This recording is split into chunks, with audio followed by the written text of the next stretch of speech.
예수님은 이 땅에 계실 때 세 가지 사역을 심혈을 기울여서 하셨다고 보통 말합니다.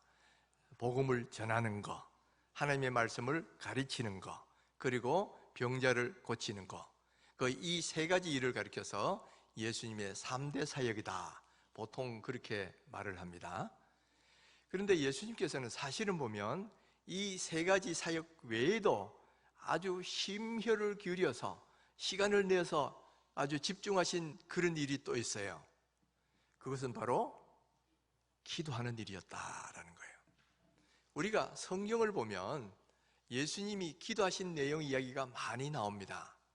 특별히 사복음서 가운데도 기도를 아주 강조하는 복음서가 바로 누가복음인데, 누가복음에는 보면 예수님이 기도에 대해서 가르쳐 주신 말씀도 많이 나오고요, 예수님이 기도하신 사건도 많이, 다른 복음서도 더 많이 기록되어 있어요.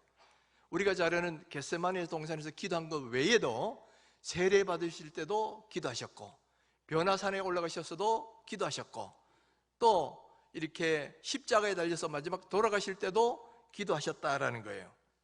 그뿐만 아니라 새벽 미명에도 기도하시고, 밤이 맞도록 기도하시기도 하고, 또 제자들과 함께 기도하시기도 하고, 혼자 따로 가셔서 한정원에서 기도하시기도 하고, 또 40일 동안 금식하면서 기도하시기도 하셨다라는 거예요.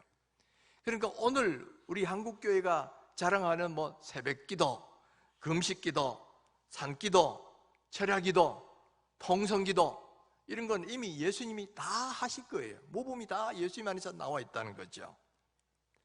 자, 그러면 하나님의 아들이신 예수님이 왜 이렇게 많은 기도를 하셨을까? 우리는 그 이유를 두 가지 정도로 생각해 볼 수가 있어요.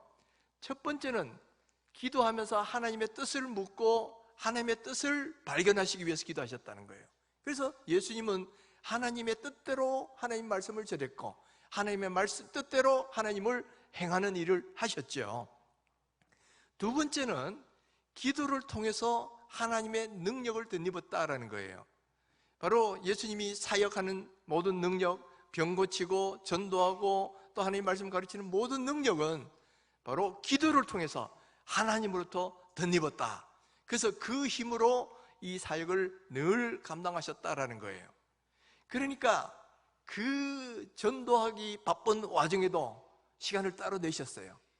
그 다음에 병자 고치는 그 바쁜 와중에도 따로 시간을 내셨어요. 그래서 그 시간에 기도하는 일을 하셨다라는 거예요.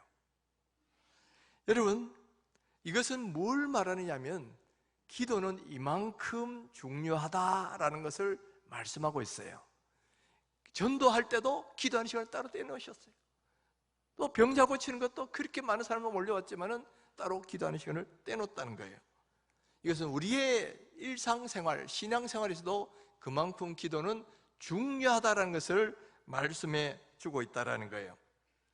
여러분, 오늘날 많은 그리스도인들이 교회는 나오는데도 영적인 파워가 없는 거예요. 능력이 없고 힘이 없는 분들 많아요. 그거 왜 그러냐면은 이 영역이 안 생기는데, 그 영역은 어디서 하면 기도에서 오는 건데 기도를 안 하니까 그렇게 되는 거죠. 교회는 나오는데 기쁨은 없어요. 또는 어떤 성경 지식은 많은데 그것을 행할 수 있는 능력은 없어요. 그러니까 어떤 말은 잘하지만은, 그러나 실제로 파워풀한 그런 사역의 능력은 생기지 않는다라는 거예요. 여러분, 하나님 나라는 말에 있지 않고 어디에 있다?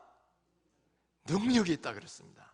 하나님 나라는 말 잘하는 거, 많이 아는 거, 거기에 달린 게 아니고 실제로 능력이 있느냐, 거기에 달려있다는 거예요. 그러니까 여러분, 우리가 능력 있는 그리스도인이 되어야 되는데 이 능력은 어디서 오느냐 했을 때 바로 기도에서 온다는 거예요. 예수님이 그걸 본을 보여주셨어요. 하나님으로부터 기도하면서 그 능력을 덧입으셨어요. 마찬가지로 오늘날 우리도 영적인 능력은 어디서 오느냐면 하나님과 기도할 때 오는 것이다 라는 거예요. 여러분, 이 마이크가 오늘 제 말을 증폭시켜서 여러분에게 전달을 하고 있죠. 자, 이 마이크가 내 말을 증폭시킬 수 있는 그 힘은 어디서 오는 걸까요? 다 이 마이크가 어디로 연결되어 있습니까?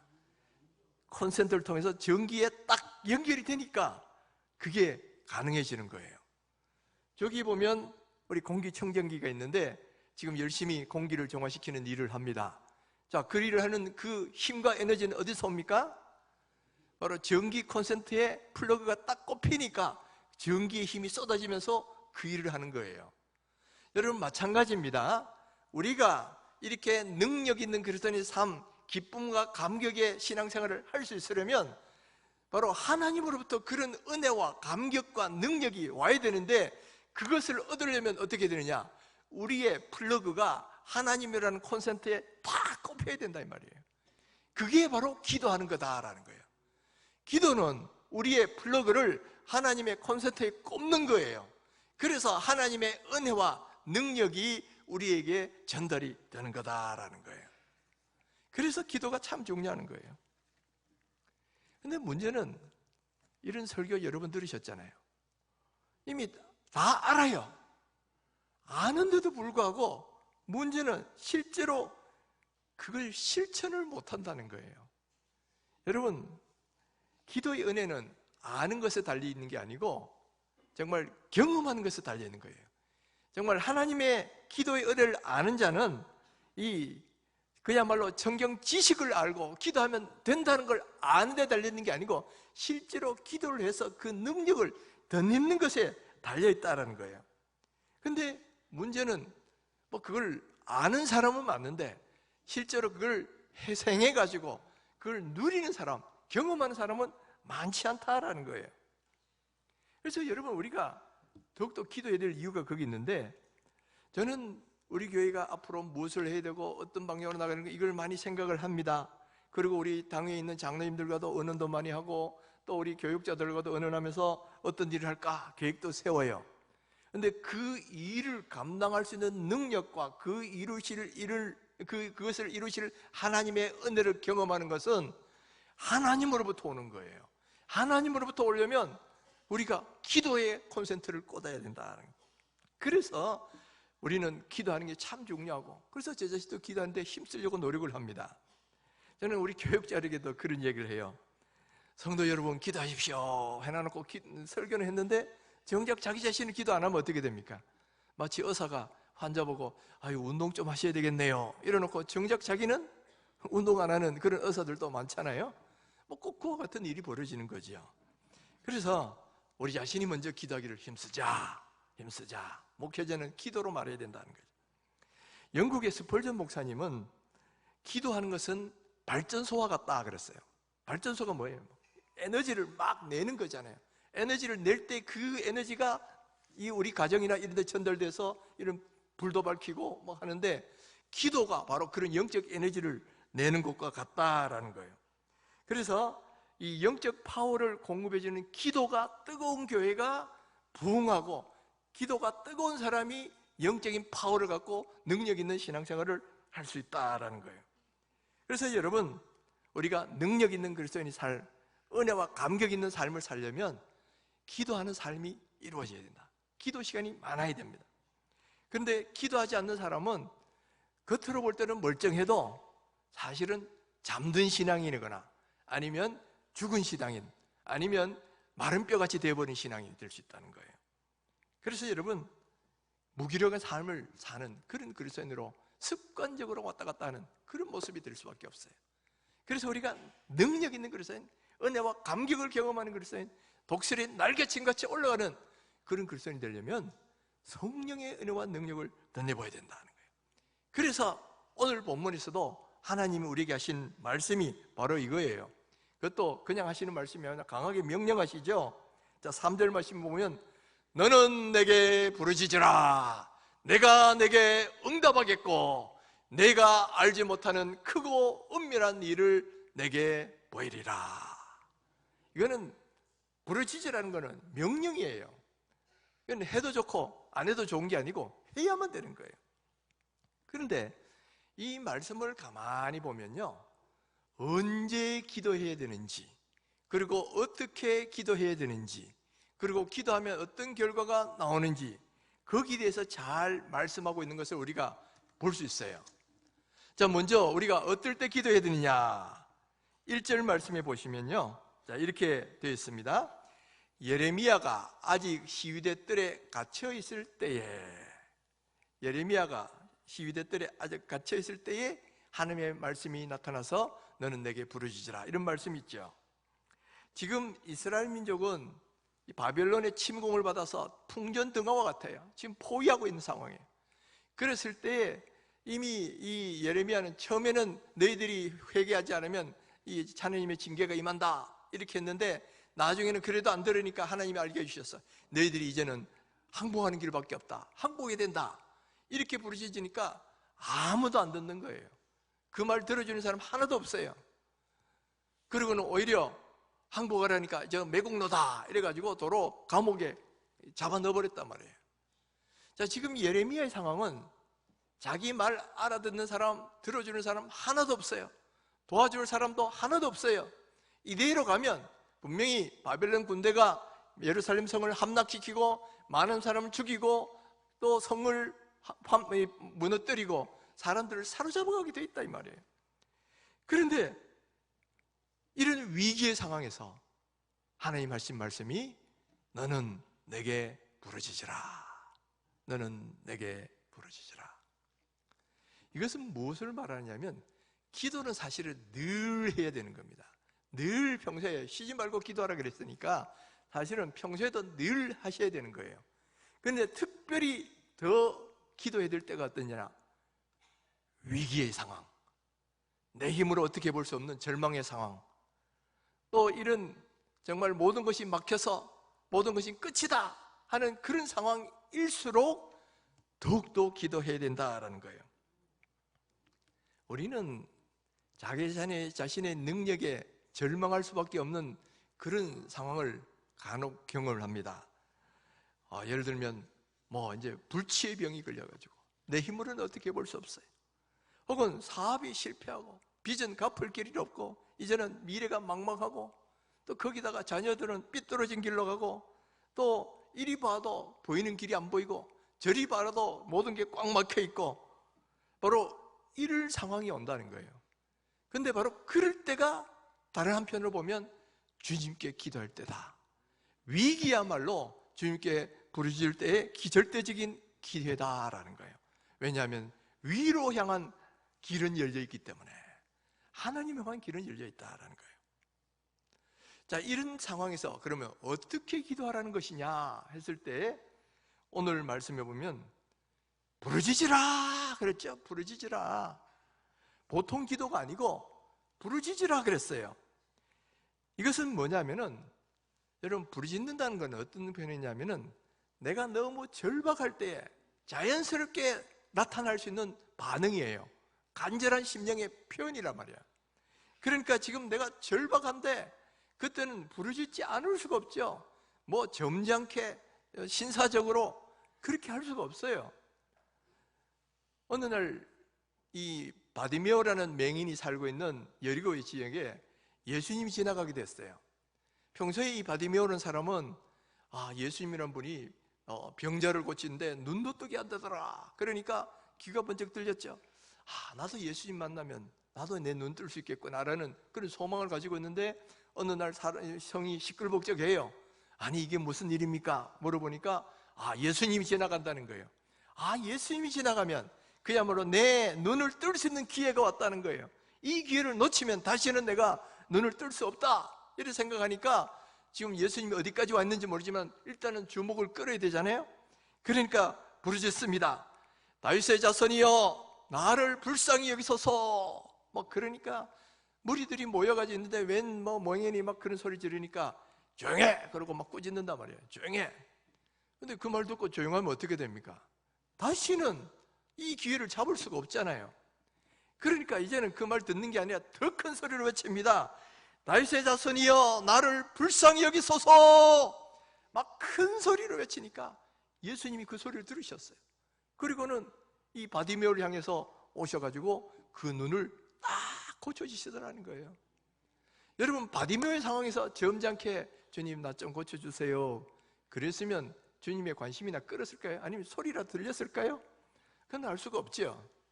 그런데 이 절박한 상황이 되니까 그야말로 부르짖고 소리치고 하는 거예요. 그러니까 그것이 응답이 돼가지고 그 눈을 고칠 수가 있다라는 거예요. 여러분, 우리가 정말 절박한 기저가 있으면 부르짖고 기도하셔야 돼요. 부르짖고 기도하셔야 돼요. 점잖게 기도하실 수가 없어요. 간절하게 기도하시란 말이에요. 간혹 어떤 분들 가운데는 하나님이 뭐 귀머거리냐, 뭐 꼭 부르짖어야 들으시냐, 하나님은 이미 다 우리가 무슨 기도 원하시는지 다 알고 계신다, 그러니까 뭐 부르짖고 그렇게 기도 안 해도 된다 이거죠. 근데 이거는 이게 우리 정통 장로교인들은 별로 그런 훈련이 안 돼가지고 부르짖는 기도에 대해서 조금 거부감을 갖는 분들이 좀 있으셔요. 그러나 여러분, 정말 답답할 때는 부르짖으셔야 됩니다. 소리내어 부르짖으셔야 돼요. 예수님께서도 그렇게 기도하셨어요. 히브리서 5장 7절에 보면 그는 육체에 계실 때에 자기의 죽음에서 능히 구원하신 이에게 심한 통곡과 눈물로 간구와 소원을 올렸고 그의 경건하심으로 말미암아 들으심을 얻었느니라 그랬어요. 여러분, 주님도 심한 통곡과 눈물로 부르짖는 기도를 하셨다는 이야기죠. 우리가 겟세마네 동산에서 예수님이 땀방울이 흐르는 핏방울처럼 되도록 그렇게 간절하게 기도하고 부르짖으셨다는 거 우리가 알고 있지 않습니까? 여러분, 우리가 부르짖으셔야 돼요. 이게 부르짖는다는 것은 그만큼 우리 마음의 솔직한 간절한 표현을 드러내는 거예요. 그리고 주님은 그런 간절한 기도 듣기를 원하신단 말이죠. 간절하게 부르짖는 기도를 주님 듣기를 원하시는 거예요. 그래서 우리의 그 마음에 있는 그 간절함을 이렇게 주님 앞에 표현할 수 있어야 됩니다. 이거는 예수님만 그렇게 하신 게 아니고 신앙의 위인들도 많이 이런 부르짖는 기도를 했습니다. 이스라엘 백성들이 홍해를 건너서 며칠 동안 광야를 가는데 물이 없었어요. 그러다가 마라에 도착했는데 물이 써서 마실 수가 없는 거예요.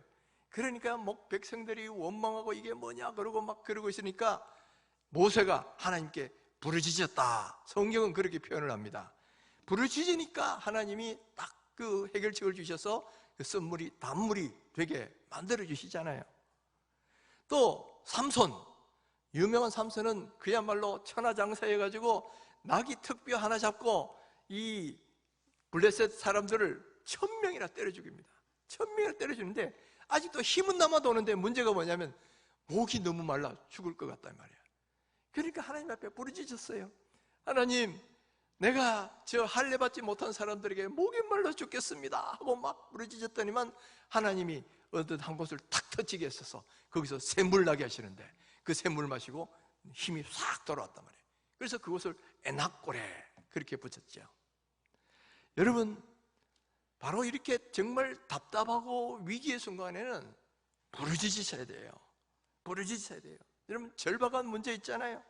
그러면 하나님께 부르짖어 보시란 말이에요. 그러면 응답해 주신다 그렇게 말을 하고 있어요. 여러분, 집에서 기도하시는 분도 간혹 계시겠지만은 집에서는 기도할 분위기도 잘 안 잡힐 뿐만 아니라 사실은 부르짖는 기도하기가 쉽지 않아요. 그래서 여러분, 새벽기도나 금요기도 같은 교회에 나와서 하는 게 필요합니다. 교회에 나와서 같이 함께 부르짖고 기도하면 함께 기도할 수가 있는 거예요. 그래서 여러분, 교회에 나오셔서 기도하라 하는 겁니다. 그래서 마음껏 부르짖으면서 기도하자라는 거예요. 이렇게 기도하면, 부르짖으면 어떻게 되느냐? 자, 하나님의 약속이 이겁니다. 자, 너는 내게 부르짖으라. 그리하면 어떻게? 내가 응답하겠고 크고 은밀한 일을 보이리라. 자, 응답하는 건 알겠는데 크고 은밀한 일을 보인다는 건 무슨 뜻이냐? 여러분, 은밀한 일이라는 것은 공개되기 전까지는 비밀에 쌓여 있다는 말이죠. 그러다가 공개되면 아, 그렇구나 하고 드러나게 되는 게 이게 바로 은밀한 일이에요. 그런데 우리가 기도하기 전에는 뭔지 모르는 그런 내용이 기도할 때에 딱 드러나게 된다는 이야기예요. 그러니까 우리에게 응답하실 때 우리가 미처 깨닫지도 못하고 알지도 못하고 어떤 경우는 기대하지도 않았는 그런 방식으로 응답하실 때도 있다라는 거예요. 이게 바로 구하는 것보다 훨씬 더 큰 것으로 넘치게 채워주신다는 그런 은혜의 약속이 바로 이런 약속이에요. 저는 지금도 잊을 수 없는 우리 교회 어떤 권사님의 간증이 있는데, 이게 우리 교회 소식지 해피인돌이 있잖아요. 지금 벌써 수십 호가 됐는데 제일 창간호에 어떤 권사님의 간증이 그렇게 기록된 걸 저는 지금도 기억합니다. 지금 아마 그 내용 기억하시는 분이 별로 없으실 것 같아서 제가 다시 한번 소개를 드린다면, 이 권사님은 시골에서 올라와서 가난하게 별로 없는 그런 삶에 그렇게 사셨지만은 단 하나, 늘 새벽 기도로 사셨다는 거예요. 늘 새벽 기도, 그것도 한강을 건너서 새벽 기도를 다니시기도 하고 그렇게 새벽 기도로 사셨다가 그야말로 새벽 기도의 기적을 경험하신 거예요. 그 간증에 보면 경험했던 기적을 몇 가지 소개했는데, 그 중에 하나만 제가 다시 한번 소개를 드린다면 이거예요. 어느 날 권사님의 아들이 속이 아프다 그러면서 병원에 가셨는데, 갑자기 이 병원에 갔다 오면서 온 집안이 그냥 대성통곡을 하고 초상집같이 되어 있더라는 거예요. 그래서 알고 보니까 이 아들이 간암 말기 판정을 받고 왔어요. 그래서 병원에서는 더 이상 가망이 없으니까 집에서 잘 요양하십시오 하고 사형 선고를 온 거예요. 그러니까 얼마나 절망이 되겠습니까? 그것도 아직도 젊은 아들이 그렇게 간암 판정을 받고 이제는 더 이상 고칠 수 없다 그런 판정을 받았으니 얼마나 절망이 되겠습니까? 그런데 이제 이 아들은 그래서 좋은 거 먹여보고 노력을 해봤지만은 점점점 약해져가지고 이제 죽을 날만 기다리는 그런 상황이 돼버린 거예요. 근데 이 아드님이 청년 때까지는 교회를 잘 나오다가 이 사업을 하면서 안 믿는 친구들에게 올리면서 교회를 안 다니기 시작한 거예요. 그러니까 이 어머님 권사님이 그 아들의 구원을 위해서 늘 기도하고 있었는데 그만 간암 말기 판정을 받으신 거란 말이야. 그러니까 이제 청천벽력 같은 상황 앞에서 할 수 있는 게 없잖아요. 그래서 이 권사님이 새벽마다 가서 부르짖었다는 거예요. 하나님, 내 아들 저 병 고쳐주세요. 저 암덩어리가 다 녹아지게 해주세요 하고 새벽마다 그냥 치료해 줄 믿습니다 하고 날마다 부르짖은 거예요. 마치 누가복음 18장에 보면 그 악한 재판관과 그 과부 이야기가 나오잖아요. 이 과부가 할 수 있는 건 매달리는 것밖에 없는 것처럼 그냥 할 수 있는 건 기도하는 것밖에 없으니까 그냥 밤낮 매달리면서 기도했다는 거예요. 그렇게 기도하다 보니까 이 권사님 배 안에도 마치 돌덩어리가 돌아다니는 느낌이 들어가지고 밥이 넘어가지를 않는 그런 상황이 된 거죠. 그래도 낙심치 말고 계속 기도했는데, 그러는 어느 날 다 죽어가던 아들이 갑자기 자기 아내를 부르더라는 거예요. 그래서 아내가 가보니까 입에서는 검붉은 피가 쏟아져 나오고 항문으로도 검붉은 피가 쏟아져 나오는 거예요. 근데 그 냄새가 썩고 고약한 그런 냄새가 나오는데 너무너무 놀래가지고 병원에 들어갔어요. 근데 병원에 들어가도 계속해서 피를 쏟는다는 거예요. 피를 쏟고 항문에도 쏟고 그랬는데, 그래가지고 병원에서도 이게 암이 이제 다 퍼졌나 보다 해가지고 사진을 찍어보니까 이게 웬일입니까? 오히려 암덩어리가 없어졌다는 거예요. 그게 녹아가지고 오히려 피로 쏟아져 나온 거라는 거예요. 그러니까 이 권사님이 기도한 대로 그야말로 그 암덩어리가 다 녹아져가지고 이렇게 입으로 그냥 항문으로 다 그냥 놓아서 오히려 그 병이 나아버렸다는 거예요. 그리고 그 이후에 그 아들이 다시 교회를 나가기 시작하고 며느리, 손자, 손녀 할 것 없이 다 기도한 대로 믿음 생활을 하게 되었다. 그런 이 간증이 바로 그 해피엔드 소식지에 보면 있어요. 여러분, 그 이야기는 멀리 먼 딴 나라 이야기가 아니고요, 우리 교회에 계셨던 어떤 권사님의 간증이셔요. 그리고 우리 주변에서 일어난 일이었다니 말이에요. 여러분, 그렇게 부르짖으니까 하나님이 그런 기적적인 방식으로 응답하셨는데, 그때 이 권사님이 느꼈을 기쁨과 감격을 여러분 이해하실 것 같죠? 그분만큼은 안 되겠지만 그래도 얼마나 정말 기뻤을까. 근데 그게 바로 크고 은밀한 일을 본 것이라는 거예요. 정말 부르짖을 때는 그런 식으로 나타날 줄 몰랐는데 그야말로 온 암덩어리가 다 녹아가지고 핏덩어리로 쏟아져 나오면서 그렇게 싹 나을 줄 아무도 몰랐는데 그런 크고 은밀한 일이 이루어졌다라는 거예요. 이게 바로 하나님의 응답이 그렇게 나타나더라는 거예요. 여러분, 우리 주변의 권사님이 그런 일을 하셨다면 우리는 안 될까요? 우리도 권사님처럼 그렇게 간절하게 기도한다면 그런 일이 우리에게도 일어날 수 있겠죠? 그래서 여러분, 우리도 부르짖으셔야 된다는 거예요. 그 권사님처럼 밤낮으로 부르짖으셔야 돼요. 여러분, 하나님은 분명히 부르짖으면 응답하시겠다 그랬다면 기왕이면 좀 더 큰 것으로 부르짖자 이 말이에요. 시편 81편 10절에 보면 내 입을 넓게 크게 열라 내가 채우리라. 입을 크게 열라 그랬어요. 크게 열라. 그럼 기왕이면 더 크게 열면 더 크게 채우시지 않겠어요? 일본에 가면 이 관상용 잉어 가운데 코이라는 잉어가 있다 그래요. 근데 이 코이라는 잉어는 어항 속에 넣어놓으면 한 5에서 8cm 정도 자란다 그래요. 근데 좀 더 큰 수족관에 넣으면 한 15에서 20cm까지 자란다는 겁니다. 근데 강에다 넣으면 1m 이상으로 자라난다는 거예요. 그러니까 그가 들어가 있는 넓이가 곧 그 잉어의 크기를 결정하는 거죠. 여러분, 마찬가지로 우리가 기도하는 넓이만큼 우리의 응답의 넓이도 달라진다. 넓게 열면 넓게 받고 많이 받고, 좁게 열면 조금밖에 못 받고 그런다는 거예요. 그러니까 여러분, 넓게 여시되 저는 입을 크게 열어가지고 큰 응답 받은 어떤 그런 어머니 기도를 제가 들은 적이 있어요. 제가 전에 다니던, 몇 번 한번 간증도 했겠지만은, 전에 다니던 교회 청년이 사법시험 합격하고 연수원에 들어가고 난 뒤에 청년부에 나가 간증을 했어요. 간증이 뭐냐면 자기가 오늘 이렇게 사법시험 합격한 거는 전적으로 어머니의 기도 때문이다. 자기에게는 3형제가 있는데 이 3형제가 어릴 때부터 어머니가 새벽기도를 밤낮으로 나가시다. 새벽기도를 가시고 금요일마다 가셔가지고 계속 아이들을 위해서 기도했다는 거예요. 근데 기도하실 때 또 뭐라고 기도했냐면은, 우리 한 아이들은 영혼을 고치는 목사가 되게 계시고, 한 아이는 육체를 고치는, 병자를 고치는 의사가 되게 계시고, 한 아이는 사회정의를 실현하는 변호사가 되게 계시고, 뭐 그렇게 기도했다는 거예요. 그러니까 밤낮 어릴 때부터, 아이들이 어릴 때부터 그렇게 기도하는 걸 보고 자란 거예요. 보고 자라고, 그것도 기도도 보통 한 게 아니고 금요일마다 오시고 기도하고 막 그러니까 아이들이 자기도 모르게 어머니 기도처럼 돼가더라는 거예요. 그 형도 다른 길 가다가 결국 목회자가 됐고, 둘째 형은 의사가 됐고, 자기는 결국 사법 공부해가지고 이렇게 합격했노라 하고 그걸 간증을 하는 건, 그래서 이건 전적으로 우리 어머님이 기도 덕분이다 그러면서 감사하는 소리를 제가 들은 적이 있어요.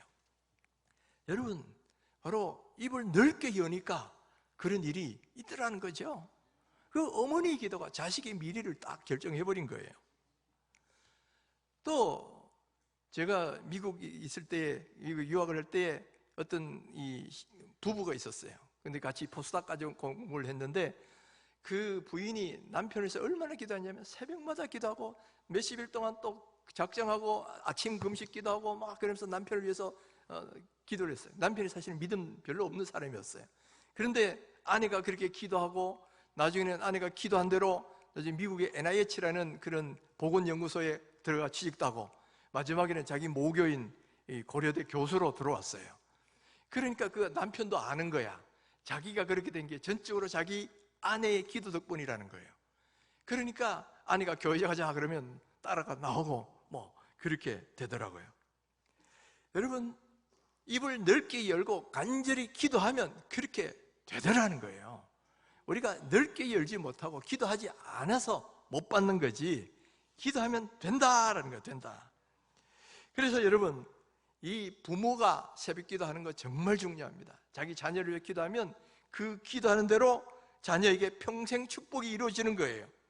또 자녀가 부모님을 기도하면 부모님에게 평생 은혜가 주어지는 거예요. 아내가 새벽 기도를 하면 남편이 성공이 따라오는 거고요, 남편이 새벽 기도하면 아내가 행복이 따라온다 하는 거예요.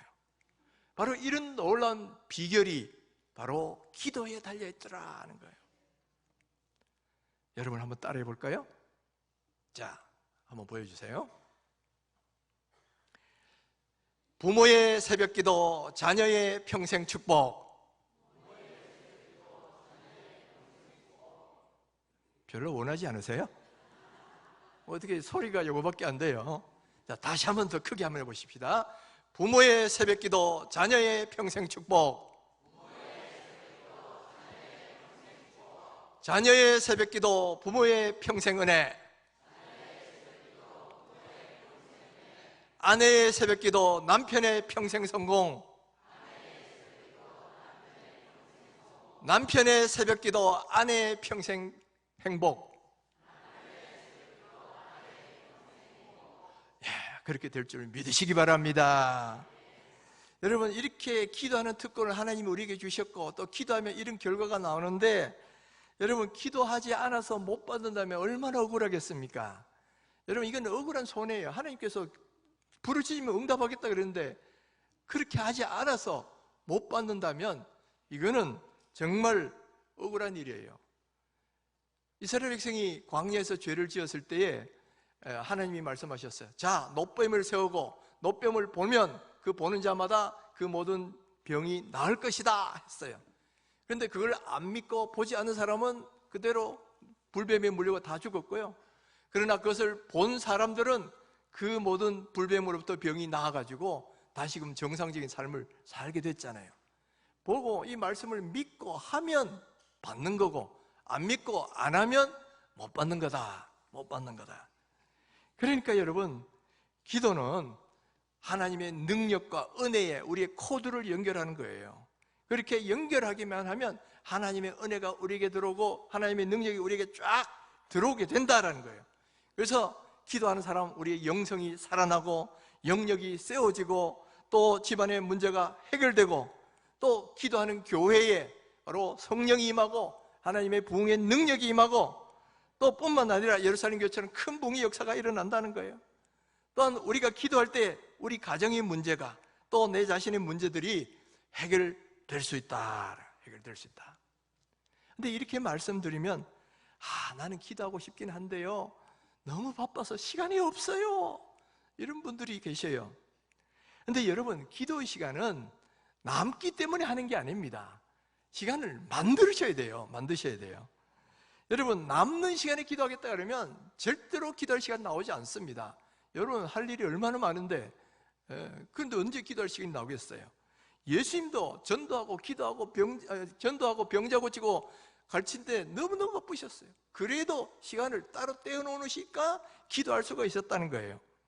그러니까 여러분, 우리도 기도하는 시간은 따로 만드셔야 된다는 거예요. 만드셔야 된다. 종교개혁자 때는 루터 뭐라고 했느냐면은 종교개혁이 바쁜 와중에서도 바쁠수록 하루 3시간씩 기도한다. 바쁘다는 건 할 일이 많다는 건데, 할 일이 많다는 그만큼 하나님 능력도 더 많이 필요하다. 그래서 바쁠수록 3시간 기도한다. 또 빌 하이벌스 목사님도 기도 책을 지으셨는데 책 제목이 뭐냐면 바쁠수록 기도합니다 라는 책 제목을 지으셨어요.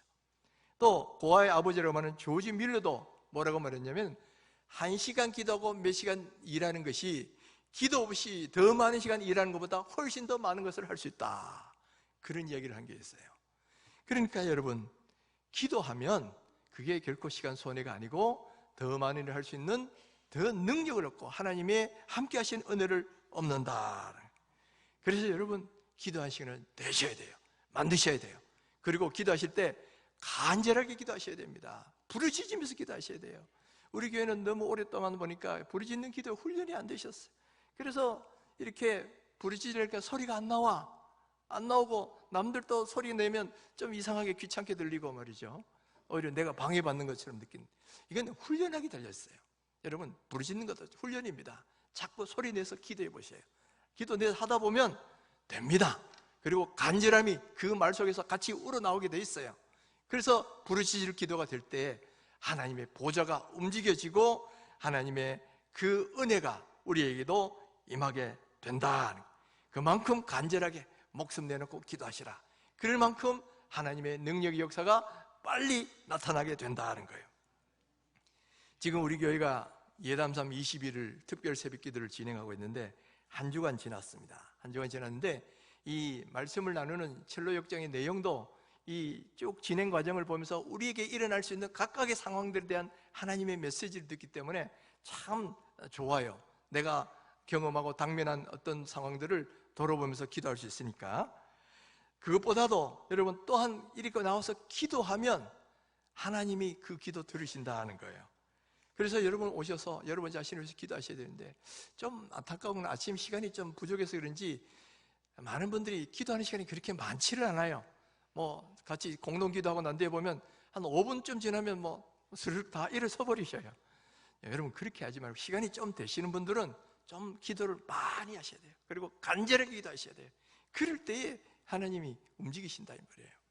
그래서 여러분 오셔서 말씀도 들으시고 영적 무장도 하시고, 또 여러분의 자신의 문제들, 가정의 문제들을 하나님께 부르짖어서 응답을 받고 크게 은밀한 일까지 경험하는 그런 은혜의 역사가 일어나기를 바랍니다.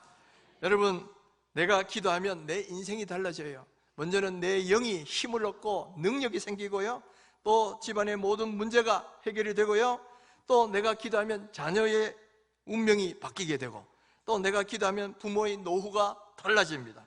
또 내 남편의 사업 형편이 달라질 수 있고요, 아내의 생활이 달라질 수 있어요.